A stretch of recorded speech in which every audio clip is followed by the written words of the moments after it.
சகல சொல்றத கொஞ்சம் தெளிவா சொல்லு. நான் இந்த ஆளை விடவே முடியாதுன்னு சொல்லிட்டேன். அந்த டிரைவர் வாசலுக்கு போய் போன் பேசினான். பேசிட்டு அப்படியே போயிட்டான். பார்த்தா திடீர்னு ஐஜி வந்துட்டாராங்க. எனக்கு கை கால் ஓடல. வந்தவர் என்ன கண்ணா பின்னான்னு கழுவி ஊத்திட்டு உடனே இந்த ஆளை ரிலீஸ் பண்ணுன்னு சொல்லிட்டாரு. அப்புறம் ஐஜி இத சாதாரணமா சொல்லல. எனக்கு எரிச்சிற மாதிரி கோவமா பார்த்து ஒரு அதட்டல் போட்டாரு. நான் அப்படியே ஆடி போயிட்டேன். நான் அவர் எதிர்த்து ஒரு வார்த்தை பேசிட முடியுமா? என்ன தொலைச்சிட மாட்டாரு. அதான் நான் வாயை மூடிக்கிட்டு அந்த ஆளை ரிலீஸ் பண்ணி மரியாதையா கூட்டிட்டு நீங்க விட்டுருக்கேன். சகல, நான் ஒரு விஷயம் சொல்ற கேட்டுக்கங்க. நீங்க டிரைவர்னு சொல்றீங்களே, அவன் சாதாரண டிரைவர் கிடையாது. ஜஸ்ட் ஒரு போன் கால்ல அவனால ஐஜிவே வர வைக்க முடியுதுன்னா அவன் சாதாரண ஆள் இல்ல.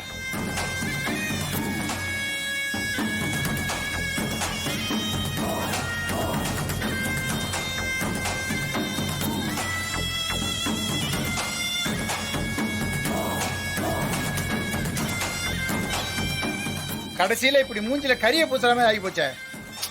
நீங்க கவலைப்படாதீங்க. இந்த பூஜை எப்படி நடத்திட்டாங்க. ஆனா அடுத்து கும்பாபிஷேகம் இருக்குல்ல, அதுல நான் இவனை வச்சு செய்யறேன். நான் என்ன செய்யறேன்னு மட்டும் பாருங்க.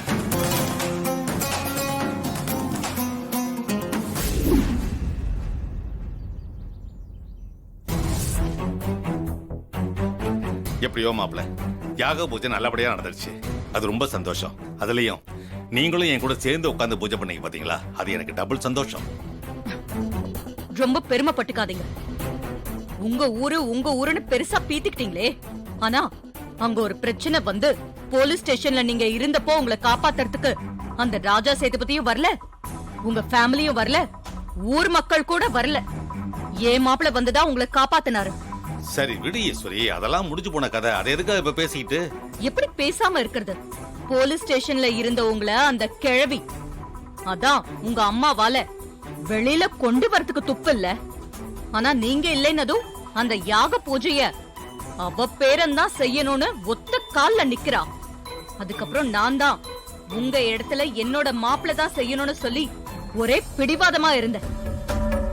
இல்லனா அவ பேரனை உட்கார வச்சிருப்பா. கடைசியில நான் சொன்னதுதான் ஜெயிச்சுச்சு. என்ன மாமா, அத்தை எப்ப பார்த்தாலும் தோத்துட்டு நான் தான் ஜெயிச்சேன்னு உளறிக்கிட்டே இருக்காங்க. அத்தை, அதான் எல்லாம் நல்லபடியா முடிஞ்சு ஊருக்கே வந்துட்டோம்ல. இனிமே நடக்க வேண்டியதை பார்ப்போம். நீங்க சொல்றதும் சரிதான் மாப்ள. இனிமே நம்ம வீட்ல நடக்க போற நல்ல விஷயம் ரேவதிக்கு தாலி பிரிச்சு கோக்குற சடங்கு மட்டும்தான்.